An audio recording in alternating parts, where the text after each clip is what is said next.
Sí, ya voy a regresar.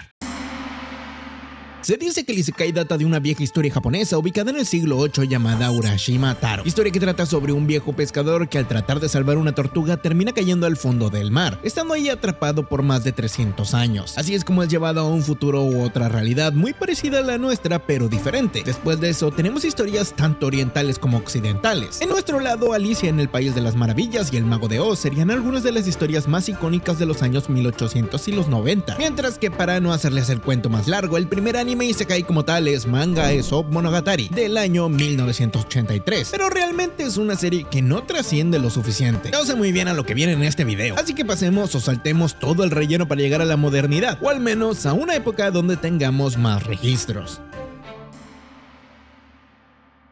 Si hablamos de historias donde el viaje a otro mundo y la fantasía se mezclan para darnos una obra muy popular, tendríamos que hablar de Inuyasha, claro, de la famosísima mangaka Rumiko Takahashi, quien inició a publicarse en 1993. Crearía una gran historia sin darse cuenta del gran potencial que desataría en este mundo de fantasía. Aquí veríamos personajes como Higarashi Kagome y claro, Inuyasha, la primera siendo arrastrada a un mundo diferente donde conoce a este último, un personaje con habilidades especiales en una época que parecía regresar a las viejas costumbres japonesas, mezclando sus poderes con diferentes técnicas espirituales a lo que se creía podía existir. La serie goza de un gran éxito hasta el día de hoy. Se podría decir que generó esta primera chispa en lo que sería el gran incendio interminable de los géneros isekai. No te enojes, ya lo corrijo, de el subgénero de los isekai. Sé que seguro debió haber por ahí alguna serie más entre medio, la cual imagino probablemente lo hizo mejor, pero no llegó a ser tan relevante y tan trascendente como esta. Por más que otras personas se les ocurriera, esta era la importante. Aunque si tenemos que hablar del verdadero fundador del mainstream en el isekai moderno, no podemos no mencionar a Zero no Tsukaima. Sí, la magia de Zero. La historia de un chico llamado Saito, quien un día, sin mucha más explicación, es invocado a otro mundo mientras trataba de conseguir una buena chamba, algo que igual no iba a encontrar, así que mejor se va al otro mundo. Su invocación le da también poderes. ¿Y ven cómo va tomando forma la cosa? Él llega gracias a la incompetencia o más bien potencial incomprendido de Louise, nuestra protagonista, un estudiante de magia en lo que sería una escuela de magia, la cual es subestimada por sus compañeros, quienes parecen tener muchas más habilidades. La sorpresa es que Saito, a pesar de ser invocado como un familiar y pensar que es completamente inútil, resulta ser alguien totalmente capaz de afrontar cualquier reto, despertando nuevos poderes y desarrollando sentimientos por su invocadora. Aparte que todas las chicas inician a ver algo especial en él. Aquí están todos los clichés que conocemos y amamos. Un personaje subestimado como un clásico perdedor, un héroe que es invocado, una marca particular, los familiares o escuelas de hechicería, harem de chicas lindas, diferentes villanos o problemas románticos. Incluso se plantea el conflicto de regresar a su mundo. La historia cubre todas las bases de lo que es un isekai moderno hasta el día de hoy, uno de los primeros en popularizarlo y gozar de un gran éxito alrededor del mundo con varios lectores, quienes casi inmediatamente consiguieron su novela ligera estrenada en el año 2004, de la cual se había publicado de manera digital antes, consiguiendo lo más pronto posible una adaptación animada y manga posterior. Tan solo 2 años después veríamos esta gran adaptación. En ese entonces, reunir todas estas ideas de viajar a otro mundo, tener chicas y poderes mágicos que te volvían un elegido junto a un misterio, pues era algo no tan particular, pero sí lo volvía extremadamente interesante y atrapante. Incluso probablemente aquí lo conocieron gracias a que tuvo un doblaje las primeras temporadas. Hasta el día de hoy creo que es una serie que no es mala. Tal vez se puede sentir ahora cliché o abrumadoramente genérica, pero tengan en cuenta que para que todo el isekai pudiera correr, Zero no Tsukaima tuvo que aprender a caminar. Aunque es una lástima lo que pasó con su creador, quien no pudo ver el final de su obra.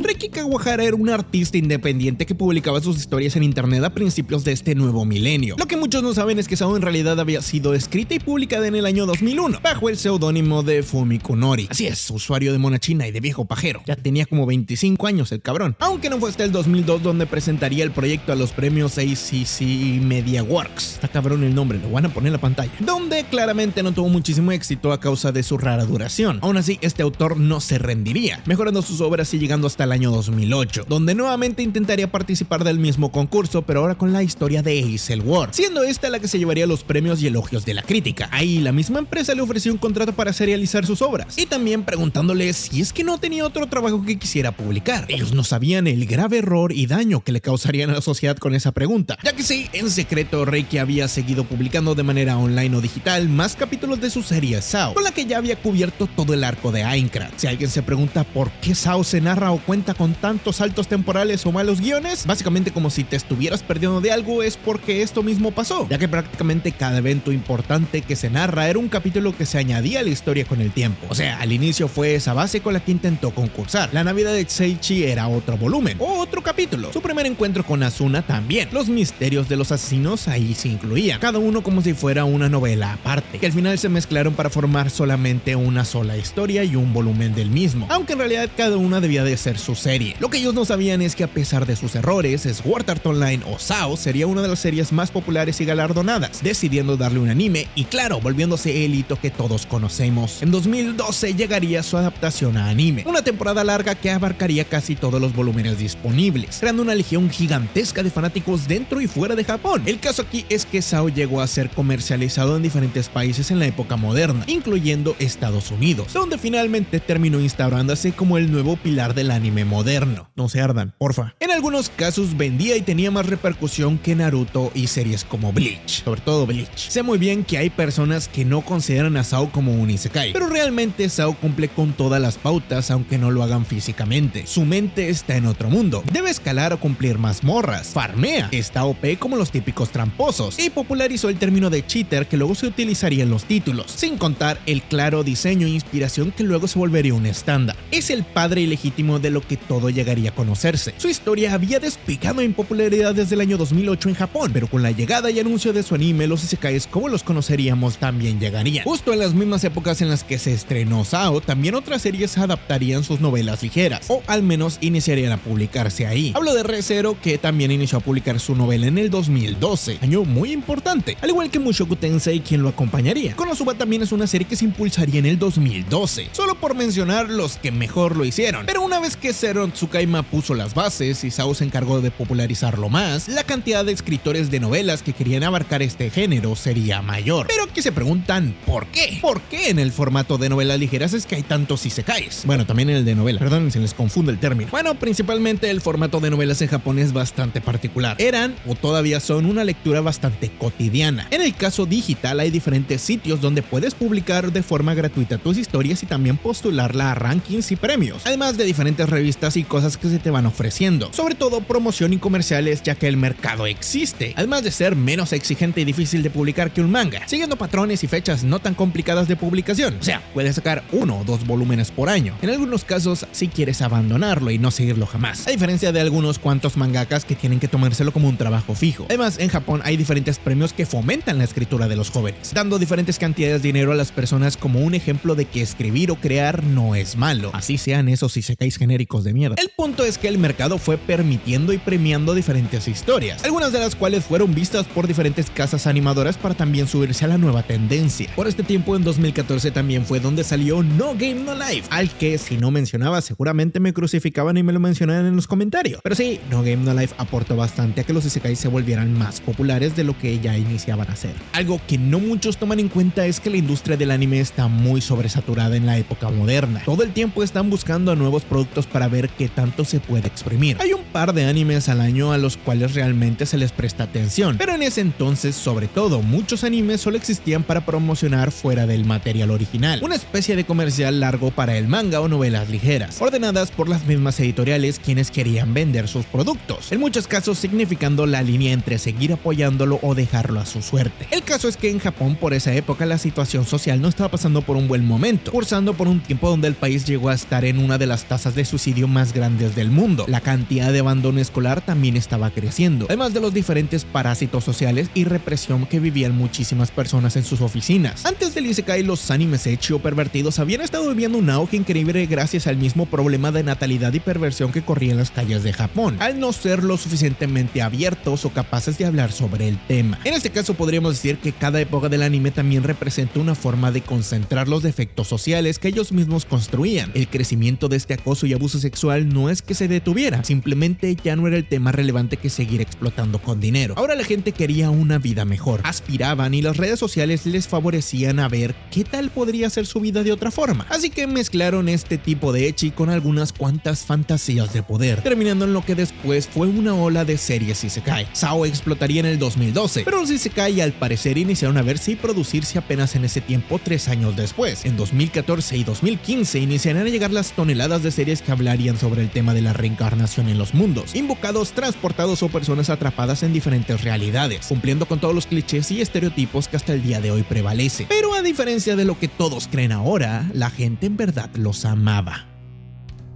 Los animes isekai iniciaron a volverse cada vez más populares. Entre 2015 y 2016 llegarían series como Overlord, Re:Zero, Konosuba, Grimgar, Youhou Senki, los cuales a excepción de Grimgar estarían conocidos como los Isekai Quartet, los primeros grandes referentes al isekai que explotarían al tal punto de no solamente llamar la atención de los consumidores habituales, sino que iniciarían a traer nuevos consumidores y personas que eran externas al mundo del anime, apoyando claro también por el nacimiento de Boku no Hero Academia. Sí, el crédito de Boku no Hero Academia es increíble en esta época. Y lo que pasa es que Marvel Comics estaba teniendo su gran auge. Podría decirse que los planetas simplemente estuvieron alineados para que todo pasara, o que hubo una especie de convenio malvado detrás que pues logró promocionar todo el tema. Ustedes construyan lo que quieran. En 2012 hubo un ligero incremento de nuevas personas, pero entre 2015 y 2017 la cantidad de nuevas personas en el mundo del anime gracias a la normalización de internet y su accesibilidad para estas series prepararía al anime para dejar de ser algo tan de nicho. Podría decirse que es el tercer impacto del anime, o el cuarto, o el quinto. Ya no sabemos cómo son estas nuevas generaciones. Los animes isekai se volverían poco a poco la norma, lo que todos esperaban y consumían con regularidad. En ese entonces ya se preguntaban si eran buenos o malos, pero igualmente se consumían por montones. Lo interesante o lo que gustaba es si era un perdedor y que tuviera un harem. Esto en parte tuvo cosas buenas, ya que algunos decidieron darle oportunidad a otras obras. Diría que más que ver el anime por ser bueno, era para rellenar un vacío como persona, esta necesidad de sentirse identificados o de querer ser los protagonistas de su propia historia. ¿Quién no quisiera iniciar de nuevo su vida en otro mundo con tantas ventajas? Podría decirse que no sabías que querías ver un isekai, pero la verdad es que mucha gente lo necesitaba. Otros animes isekai fueron apareciendo y se pasaron sin pena ni gloria. En realidad muchas cosas pasaron en ese tiempo, pero algo fallaba, y es que la cantidad de isekais por temporada no dejó de crecer, pasando de ser tan solo 2 o 3 animes isekai por temporada a más de 10 cada una. Se estrenan regularmente entre 30 y 40 animes, y poco a poco iniciaron a tomar más la pantalla. No se podía seguir a todos y algunos no es que fueran muy buenos. Para el 2018 el anime isekai ya estaba fastidiando a todo el mundo. Siempre se le criticó al final de cuentas, pero la gente lo consumía como si no les importara. La idea no se reinventaba o daba mejores propuestas. Pocos animes isekai se volvieron memorables y fueron los años los que les darían su lugar. Si se dan cuenta, los isekais más populares de la actualidad también son los primeros isekais que se estrenaron. Overlord desde el 2015, Konosuba también es del 2016, al igual que Re:Zero. Mushoku Tensei es el único que llegaría mucho más tarde, pero eso tiene toda su historia o lore detrás. Los estudios realmente solo trataban de usarlos para conseguir dinero fácil, pero poco a poco fueron los animes que pudieron ser recordados. Cientos de isekais se estrenaron a lo largo de estos años, pero ¿alguna vez se han dado cuenta o han regresado la mano a contar cuántos realmente recuerdan? También hay que decir que es por estas épocas que los resúmenes de anime iniciaron a popularizarse más, incluyendo muchísimos, pero en serio, muchísimos resúmenes de isekais. Todo mundo prefería ver anime cracks, clics de animes o resúmenes en lugar de los propios animes, lo que al final, sin darse cuentas, también marcaría el final de su reinado y muy prematura caída.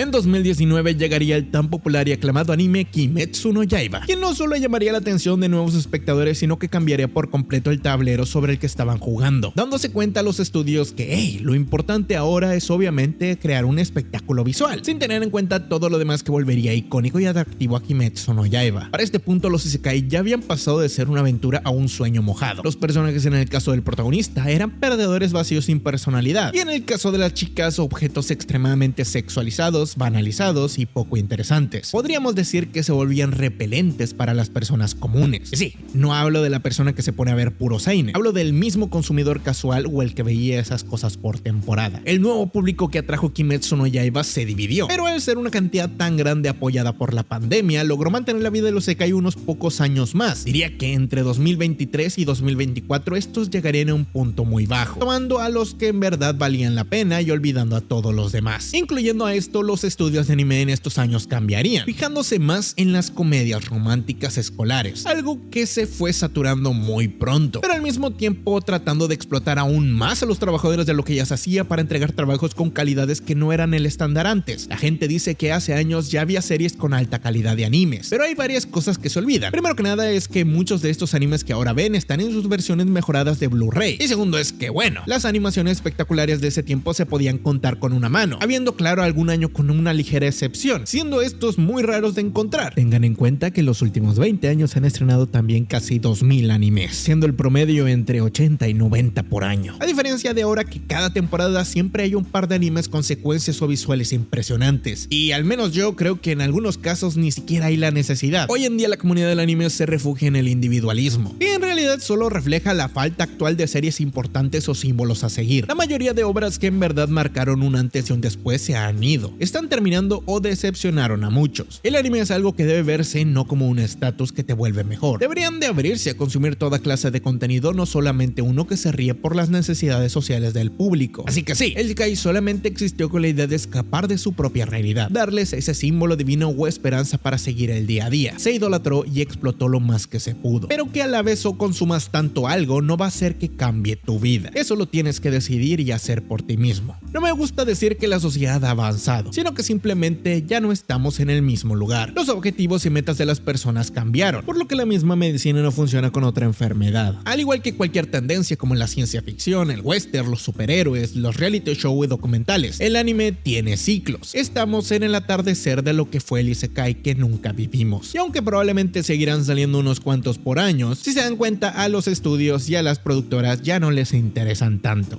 Ya me voy.